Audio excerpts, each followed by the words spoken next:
Most financial advice is just a secular religion for people who are afraid of spreadsheets.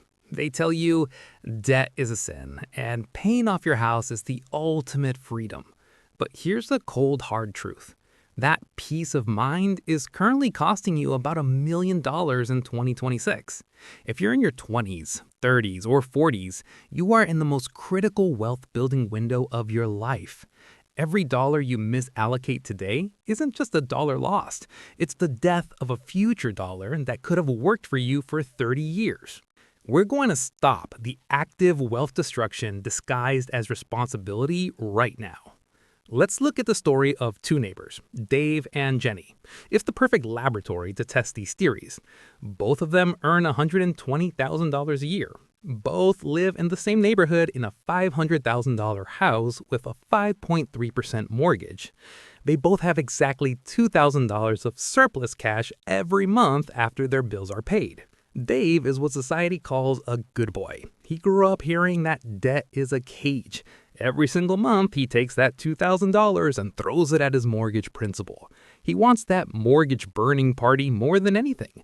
He thinks he's winning because his balance is dropping. Jenny, on the other hand, thinks like a chief financial officer. She realizes her mortgage is at 5.3%, but she knows the historical return of the S&P 500 is around 9 to 10%. She makes the minimum payment on her loan and puts that $2,000 into a diversified index fund. Now, let's look at the 15-year mark. Dave's ecstatic. He just paid off his house. He feels free. Jenny still owes the bank nearly $300,000. On paper, Dave looks like the winner. But look at Jenny's brokerage account. At a 9% return, her $2,000 monthly contributions have grown to over $750,000. Jenny could pay off her house tomorrow if she wanted to, and still have nearly $500,000 left over. Dave has a house and zero liquidity. By the 30-year mark, when both homes are finally clear, the gap is horrifying. Jenny's investment portfolio has ballooned to over $3.6 million. Dave, who only started investing heavily after his house was paid off at year 15, ends up with roughly $2.5 million.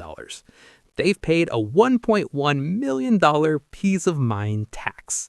He literally set $1 million on fire because he wanted to feel safe rather than be wealthy. This is the difference between playing not to lose and playing to win. To understand why this happens, you have to understand the bucket versus the leak metaphor. Think of your total net worth as a bucket. That is a leak in the bottom of that bucket. If your mortgage rate is 5.3%, that's the speed at which water is leaking out. Dave is obsessed with plugging that leak. But Jenny is looking at the hose filling the bucket, her investments. If the hose is pouring in water at 9% and the leak is only 5.3%, the bucket is still filling at a net rate of 3.7%. When you pay extra on a low-interest mortgage, you aren't saving money. You are buying a 5.3% return. In a market where you can easily get 9%, buying a 5.3% return is a mathematically illiterate trade. It's like choosing to work a job that pays $53 an hour when there's an identical one next door paying $90.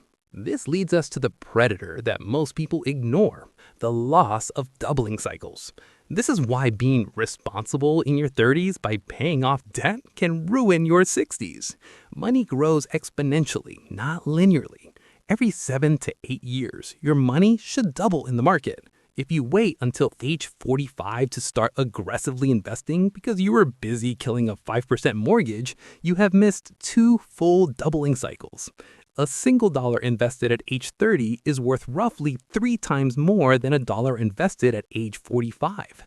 You can't negotiate with the math of compound growth. You can't catch up later without taking massive, unnecessary risks. By the time Dave finally feels safe enough to invest, Jenny's money is already doing the heavy lifting for her. She isn't working for her money anymore. Her money is an employee that never sleeps. We also have to address the debt is evil myth. This is a moral framework, not a financial one. If you look at the most successful companies in the world, Apple, Microsoft, Amazon, they all carry debt. Apple has over $160 billion in cash, yet they still issue billions in debt. Why? Because they can borrow money at a low interest rate and use their cash to generate a much higher internal rate of return. They understand the difference between consumer debt and asset debt. Consumer debt like credit cards or a 12% car loan is a cancer. It eats your future. You should kill that with fire. But asset debt like a mortgage is a tool. If you treat a 5% mortgage like a 20% credit card, you are demonstrating that you don't understand the cost of capital. In 2026, we also have to talk about inflation arbitrage. Most people fear inflation, but if you have a fixed rate mortgage, inflation is actually your best friend. Imagine your mortgage payment is $3,000.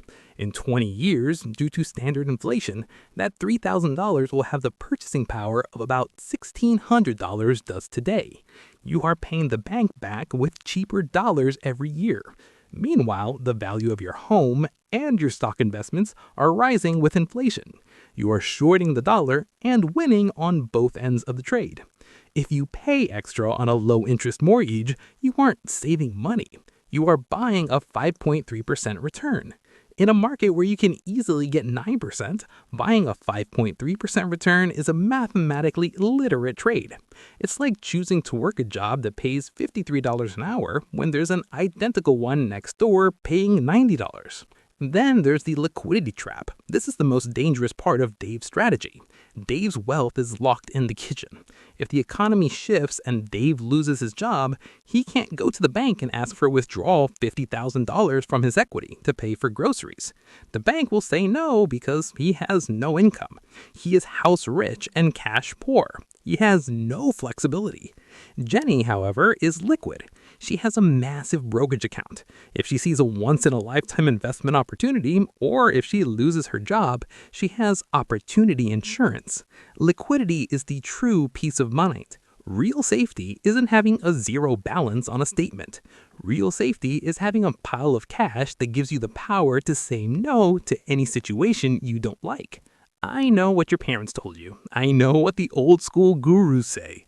But you have to realize that their advice was forged in the 1980s. In 1984, mortgage rates were between 13 and 15%. In that world, paying off your house was the best investment you could make. It was a guaranteed 14% return. But we're not living in 1984. We're in 2026. Applying 1980s logic to a 2026 economy is like trying to run the state-of-the-art AI on a typewriter. It's not safe, it's obsolete. The sequence of returns risk is the final nail in the coffin. If you put all your extra money into your house and the housing market in your specific zip code flatlines for a decade, you've lost.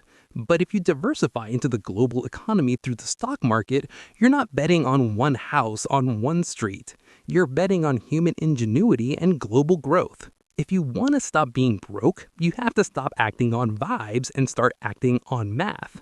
First, run the actual numbers for your specific situation. Compare your loan rate to a conservative 10-year market average. Second, understand your cost of capital. If you can earn more than you borrow, you keep the loan and you grow the spread. Third, own the emotional cost. If you still choose the Dave route because you just hate seeing that balance, that's fine. It's your life. But acknowledge that it is a luxury purchase. You are buying peace of mind for the price of $1 million. Zach mindset builds real empires, while others chase crypto memes. Subscribe to stop burning your future on the altar of safe advice. Let's get rich on purpose.